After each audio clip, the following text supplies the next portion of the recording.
Hey guys, I hope you're all doing well. Leslie here, also known as Fresh Nails, and welcome back to my channel. So I wanted to give you guys an update on DPN, or Dermatosis Papulosa Nigra, which is the long name. Look at that one, that's a good one.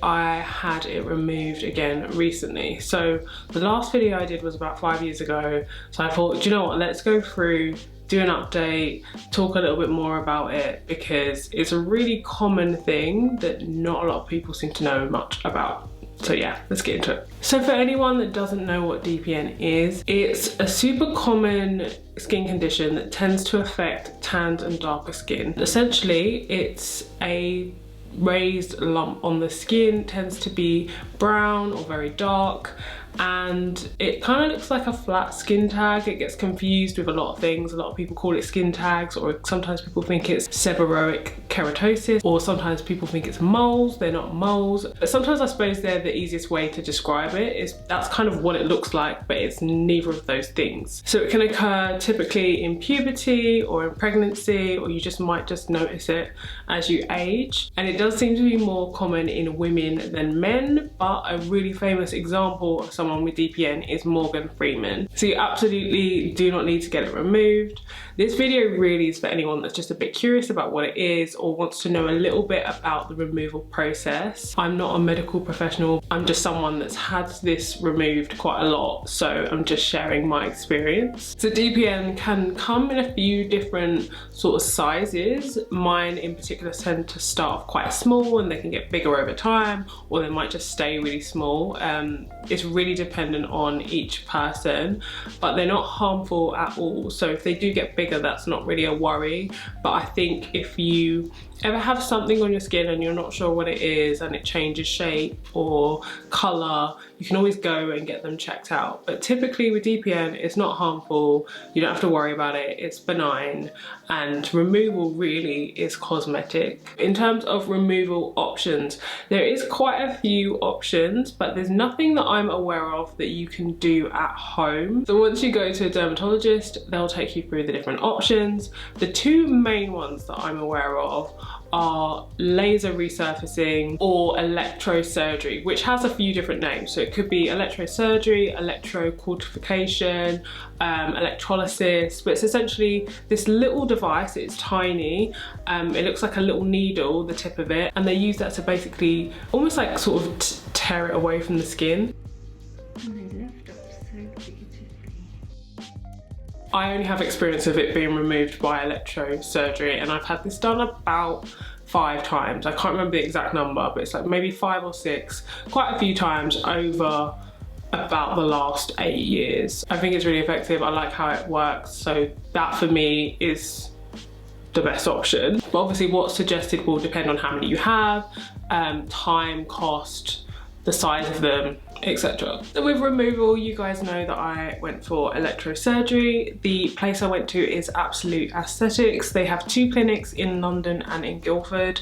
In London, they don't do this treatment anymore, unfortunately. So I did have to go for Guildford. So that was something I had to factor in. So it was a bit of travel. But the reason I really like them as a clinic is because they have a lot of experience in doing this particular type of removals. The person that usually does it is Vicky Smith, but she's on maternity leave at the moment. So I had Ashley do my DPN removal instead, and both women are very knowledgeable about this particular skin condition. They know how to remove it. I just felt very comfortable. For that reason, I feel like I would always go back to them to have it done. I booked an 1.5 hour appointment, and half an hour of that 1.5 hours is dedicated to numbing only. It's not painful, but it's just very uncomfortable, and especially if you've got a lot to do, you want to numb yourself. I wanted to give a good full hour of getting them removed.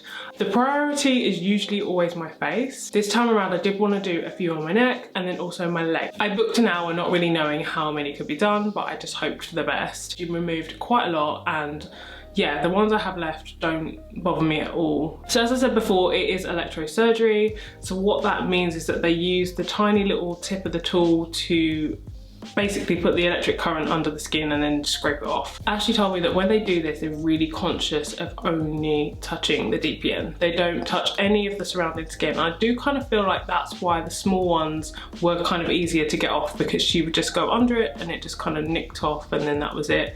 And those ones healed the best, I think, because it's just that tiny dot that's touched, nothing else. They purposely also leave a scab on the skin. I'm aware that some clinics might do it differently, so they might completely take the DPN off and there's almost like a hole there, like not a deep hole, but just like a patch where it's no longer there, and they might completely clean it up and then that's it and that heals. They leave the scab on purpose because it heals better. Obviously this process can take a while, and right after you do look a little beaten up, because essentially you've had your skin kind of picked at. I look like I've had a severe reaction to something, and that kind of gets worse before it gets better. So on the second day my skin actually looks worse than the day before, and that kind of stays with me for a couple of days, and then I start to heal. I do also think, because on the left side of my face most of them were very tiny, and especially the ones around my forehead as well, they were so little that there wasn't much to heal. The ones that were bigger on the right side of my face took a little bit longer, but again healed pretty quickly, given that it's not been long since I had the treatment and my skin's pretty much back to normal. I did shave my face before the appointment so that they could actually get to my skin, because funnily enough the bigger ones were actually under hair, and the reason I got rid of them is because every time I was trying to comb my hair or brush it or whatever, I kept catching them and it was really uncomfortable, which is such a weird reason because you couldn't even see them. It was just because I knew they were there that I wanted to get rid of them. In terms of how they look, they actually don't bother me that much. I think it's more because of the texture, or at least recently, because the small ones, no one really even notices them. So in terms of results, this treatment is really effective. You have this done and they're gone. I get asked a lot, does DPN grow back? The short answer, no, but you will get new ones grow, most likely. If you had them before, you're likely to have them again. This will depend person to person. So Ashley was telling me that the sun might accelerate it.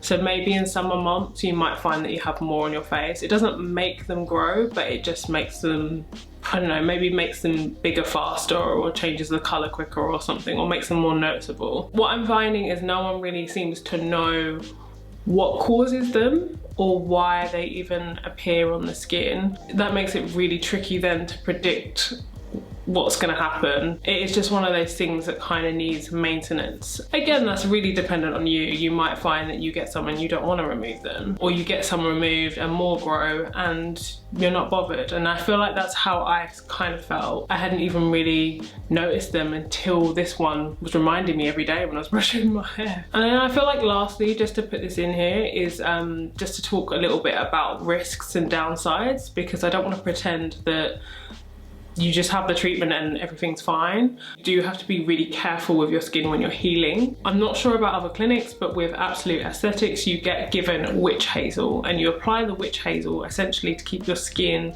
like sterile, help with any bacteria and stuff like that. You really want to keep it clean and avoid any infections, basically. Since the first time I had this done, that me applying a lot of witch hazel on my face constantly just doesn't work for me. It makes my skin irritated, it breaks out, it's dry. So what I kind of have to do is use a tiny bit of witch hazel, but also continue with my usual skincare routine. You still want to keep your skin moist, I hate that word, but you still want to keep it hydrated, basically. You don't want to let it dry out. Scabs need moisture to heal, and it makes them a bit more flexible as well if you're being a little bit rough with your skin. I'm not the best with my skin. I can be quite aggressive when I'm cleaning. I forget things and I like touch my face and I rub my neck, and there's then the potential to like accidentally brush off scabs, and I've done that a few times. The scabs have come off a bit early, and that's another thing. You want to keep the scabs on as long as possible till then they naturally fall off. You can wear makeup, but in that same thought process, you kind of have to think, is putting makeup on gonna affect the scabs when you're taking it off? Because the makeup is less of a problem, it's more so when you're trying to clean your skin afterwards. And then again, if you're kind of introducing something that creates the potential for bacteria and stuff like that, you're kind of affecting potentially how it's going to heal. So if you can avoid it, avoid it. If you're going out, having any sun exposure, you want to apply your SPF and reapply it. Because you are essentially creating a wound on the face, yeah, you just have to be aware that it could scar. You could get hyper or hypopigmentation. So essentially your skin can darken or it can lighten where the DPN was. So I've noticed when my scabs have come off too early, even this time around, especially the ones on my neck, there's white spots where the scab has just come away too early. It should have just been there a bit longer to give the skin more time. And then another major downside is cost, because the cost can rack up quite quickly, especially if you're having to do longer appointments. I feel like the cost has gone up slightly since I last had it done, but it wasn't too crazy, because I think before I've had shorter appointments, so it felt like it was cheaper, but I probably had more appointments in quick succession. But this time around I haven't had this treatment for so long, and then we did a lot at once, so I probably won't need it again for a while, so it kind of evens itself out. Anyway, I'm conscious that I've been talking for a while, so I will stop there. But if there's anything I've missed or any questions you have, like, feel free to ask me in the comments. I'm like happy to chat about it, and hopefully this gives people some information, because I feel like there's a lot more information about this and removal now, but when I was first looking for even what this was called, because it doesn't seem to be widely known that it's called DPN, I just couldn't really find anything. I think there's just so many skin conditions out there that this one kind of gets lost, and it's just so common, so it's kind of, it's unusual that, yeah, there's not as much information as I feel there should be. So hopefully this helps someone. And yeah, I just want to kind of reiterate that don't feel pressure to remove it. I know that's kind of ironic coming from someone that's had it removed, but I don't want anyone to feel like they're harmful or you have to remove them. You don't have to at all, and this is just an option if you want to. So thanks for watching, and I'll see you in a new video soon. Bye guys.